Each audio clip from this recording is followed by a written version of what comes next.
Magandang gabi o araw sa inyong lahat, mga minamahal na kababayan. Ako po si Attorney Raul Lambino, isa po akong probinsyano, Ilocano at Pangasinan. Ako po ngayon ay isang magsasaka. Kaya ang prioridad po natin, maliban sa edukasyon, maliban sa investment, ay ang pagsasaka para magkaroon ng sapat na pagkain sa pinggan ng bawat mamamayang Pilipino. Number 34 po, Raul Lambino sa Senado.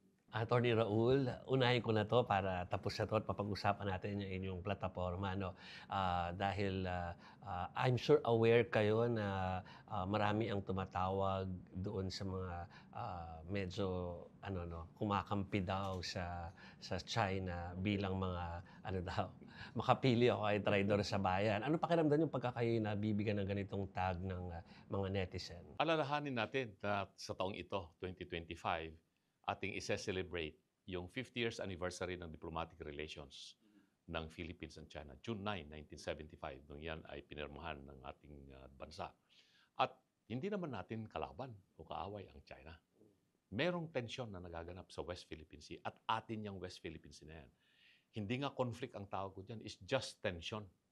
Pero pinapalaki at pinapalala ng mga propaganda sa media upang sa ganon ay kung anuman yung mga gusto nilang matupad na mga programa na isusulong nitong mga nagpapalala ng tensyon, hindi nakakatulong yan sa ating bayan. Dahil ang China at ang Pilipinas, malakas ang ugnayan sa industriya, sa kalakal, mahigit $60 billion. Ang yearly trade relations ng dalawang bansa, malakas ang cultural exchanges natin, malakas ang people-to-people exchange natin, pero napakaliit na problema itong West Philippine Sea. Hindi natin ibibigay yan sa China o kahit kaninong bansa. Pero dapat ay daanin natin sa diplomasya, hindi gera. Dapat daanan natin sa kapayapaan, hindi digmaan. May mga grupo na ninanais nila na lumala yung sitwasyon upang sa ganon ay bumili tayo ng mga armas, mga missile, mga baril, mga tangke. Kanino natin kukunin yun? Sa ibang bansa. Wala naman tayong manufacturing dito eh. Kaya tignan na lang natin ng mga nakaraang buwan. Lumabas ang balita na bumili ang Pilipinas ng $375 million worth of what? BrahMos missile sa India. Saan natin gagamitin yan? Panlalaban natin sa China. Tapos bibili na naman ng $200 million worth of ACAS missile. Saan natin gagamitin yan? Laban sa China. Tapos meron na namang lumabas sa pahayagan. Bibilhin din natin yung Typhoon missile na iniwanan ng mga Amerikano rito noong nakaraang balikatan exercises. Magkano yon? Daang-daang milyong dolyar na naman. Maraming kababayan natin ang naghihirap dahil sa mahal na bilihin. Halos wala nang mabiling murang pagkain. Tapos bibili tayo ng mga armas. At ang ginagawa nilang justification, dahil daw baka sakupin tayo ng China. Hindi tayo sasakupin ng China. Hindi magkakaroon ng giyera o digmaan dito sa Asia. At hindi yun mangyayari. Dahil malakas ang ugnayan ng Pilipinas at China. Alalahanin natin, pati ang ating bayaning si Dr. Jose Rizal, ang kanyang ninuno ay isang incheck. At kung titignan mo, ang ginawa ng China sa kanilang pagbibigay ng parangal kay Dr. Jose Rizal bilang isang bayani natin, pinakamalaking bantayog o monumento ni Dr. Jose Rizal ay matatagpuan mismo sa China. Pero do you acknowledge the fact na may mga fishermen tayo na naapektuhan itong gulo na Totoo to? yun. Kaya lagi naming sinasabi sa ating mga nakakausap ng leaders ng China na huwag nyo namang ganunin yung ating mga mangingisda. Kasi yung Scarborough Shoal o tinatawag nating Panatag Shoal, traditional fishing ground yan ng mga Pilipino, ng mga Inchik, ng mga Vietnamese at mga ibang lahi. So yan ay talagang titignan natin ay hindi mo pwedeng sabihin teritoryo ng China kasi karagatan yun eh. Sa aming mga abogado na nag-aral ng international law, pag binanggit natin national territory of a country, pinag-uusapan dyan ay merong kalupaan na pwedeng mabuhay ang tao. Wala namang kalupaan dyan sa West Philippine Sea. Kaya lumabas yung batas na International UNCLOS, United Nations Convention on the Law of the Sea, noong 1982. At doon dinefine yung additional part of certain areas that can be considered as what? Economic rights or sovereignty rights. So hindi yan sovereignty because countries can only have sovereignty in their respective territories. And China, kahit anong sabihin ng China dyan, violation yan ng UNCLOS pag sinasabi ng teritoryo namin yan. Because in international law, you cannot have a territory unless there is a particular piece of land where living things can thrive. Alam ko na you're a proponent of reforms in our Constitution. Magfa-file ako ng resolution sa Senate to abolish the Senate and the House of Representatives. Kakaupo nyo lang, abolish nyo Yes! agad.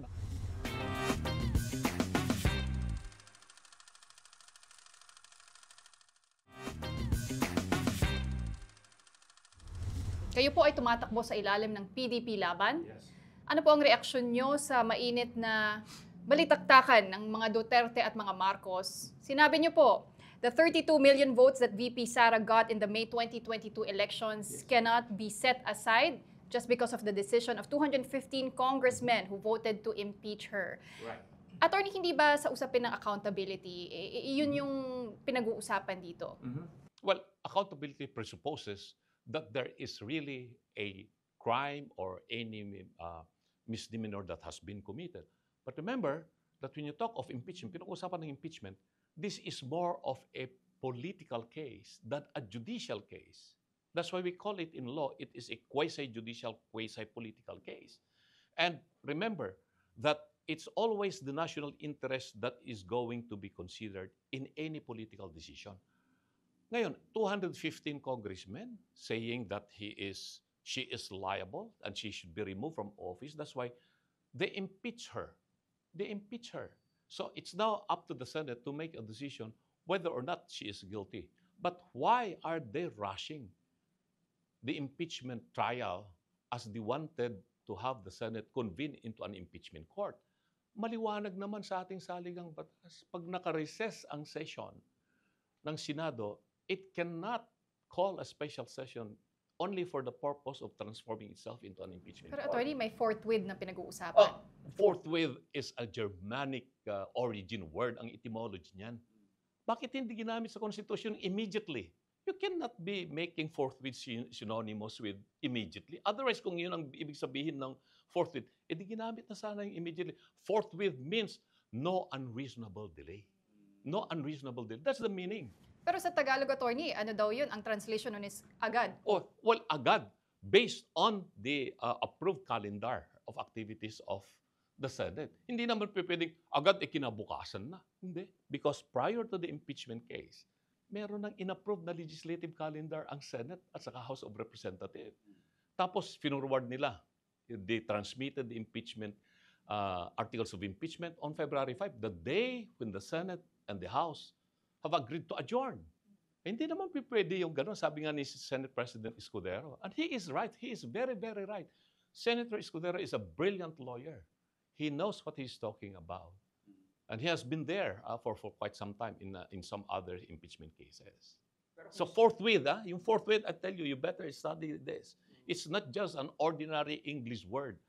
You have to find out what's the origin of this word. The origin is a Germanic term. And usually that is used for legal documents such as constitution, law, or even contract. And when you say forthwith, it does not mean immediately. Should you be elected senator, can you maintain that you will remain impartial as a judge in the impeachment court? No, I cannot be a judge anymore if I'm going to be elected because that impeachment case is going to be functus officio by June 30. You're certain of that? I'm certain of that. I know about the law that I'm talking about. Hindi to aabot ng June 30? Well, Hindi to lalampas ng June 30? well, kung hindi nila matatapos yan ng June 30, wala na yung impeachment case na yan. So they have to Hindi find pwede another. tumawid sa 20th Of Congress. course not. It cannot. Because under the rules of the Senate and under the rules of the House of Representatives, especially in the House of Representatives, lahat sila na congressmen. Wala na sila by June 30. In the Senate, there will be 12 senators that will be left. Would they be able to tackle the impeachment case that was filed in the 19th Congress? No. Because the Senate is not a continuing body.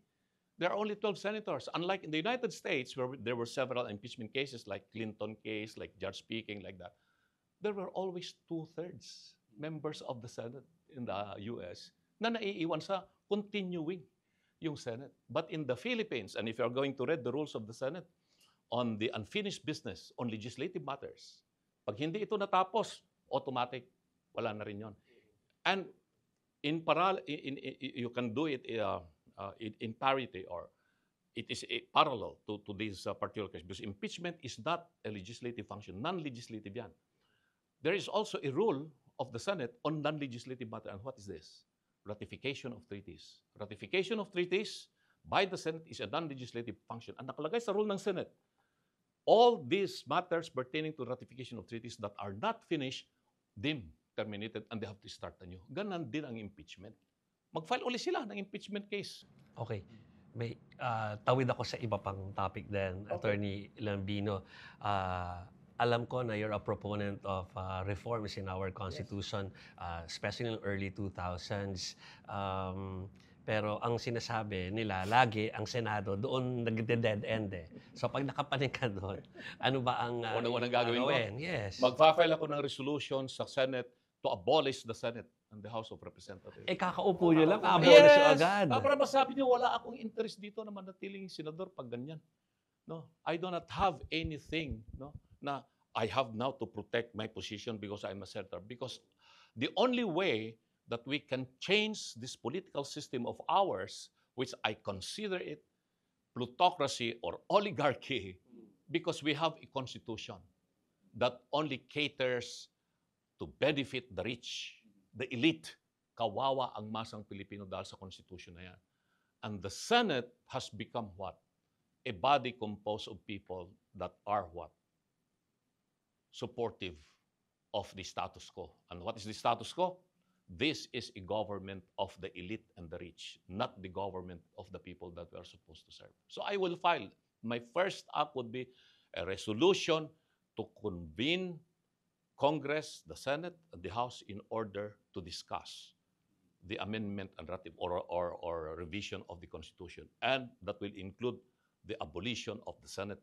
Paano niyo kukunin yung suporta ng mga kapwa ninyo mambabatas? Kaya nga, that's why it's very difficult eh. But I cannot do that if I am just harping outside of the Senate. Okay, maiba din ako ng ibang usapin. International Criminal Court. Okay. So ano ang masasabi ninyo na medyo nag-soften ng stance, especially ng DOJ, makikiko-operate sa ICC, especially tungkol dito sa pag-imbestiga sa extrajudicial killings.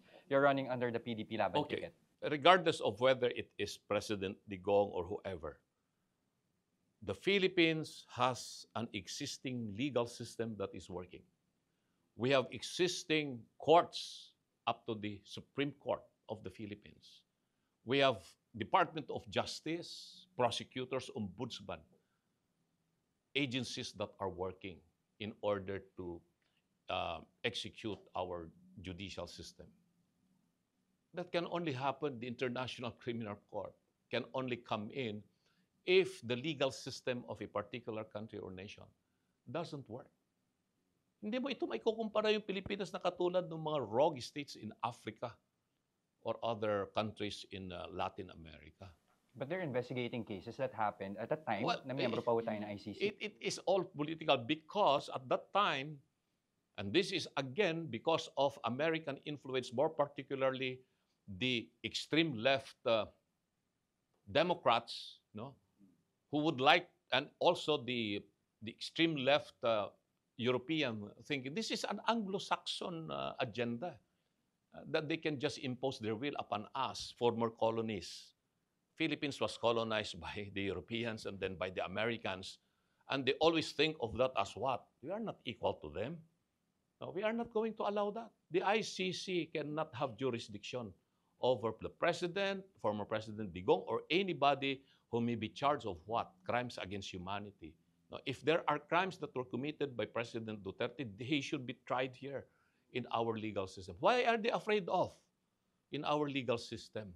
No, kung ganun din lang, na takot itong mga ito na baka makwit si Digong dito, di abolish na lang natin lahat ng ating judicial system. Doon na lang tayo mag-file ng kaso sa International Criminal Court. Bakit po kayo nararapat na iboto ng mga Pilipino? Sabi ko nga, kung sa tingin ng mamamayang Pilipino na sa loob ng 20-30 taon, isang henerasyon, ay maayos ang kanilang mga buhay, hindi sila naghihirap, hindi sila nakaranas ng gutom, ay ibalik nyo pa muli itong mga datihan ng mga senador na andyan na sila ng napakatagal. Pamilya nila ay nandiyan na sinasabing nanilbihan sa bayang Pilipinas at sa mamamayang Pilipino. Pero kung sa tingin nila ay walang nabago sa kanilang buhay at lalong sumama ang kalagayan nila at marami sa kanila ang nagugutom, hindi makapag-aral mga anak nila, wala silang bahay, wala silang pambili ng damit. Subukan naman nila ang bagong mga kandidato. At ako po ay naririto. Number 34, Lambino sa Senado, Team Suka. Thank you, Attorney Raul. Salamat, Atty. Maraming salamat. Thank you, sir. Thank you. Masaya ako kasi magagaling naman yung tatlong host na nag-interview sa akin, si Joe, si Pauline, at saka si Jester. So, they're very brilliant young fellow and they know what they are talking about. So, maganda yung naging interaction namin dyan. Naipaliwanag ko naman siguro yung aking mga gustong ipahayag patungkol sa mga naitanong nila sa aking mga issue. So, it's a very nice experience.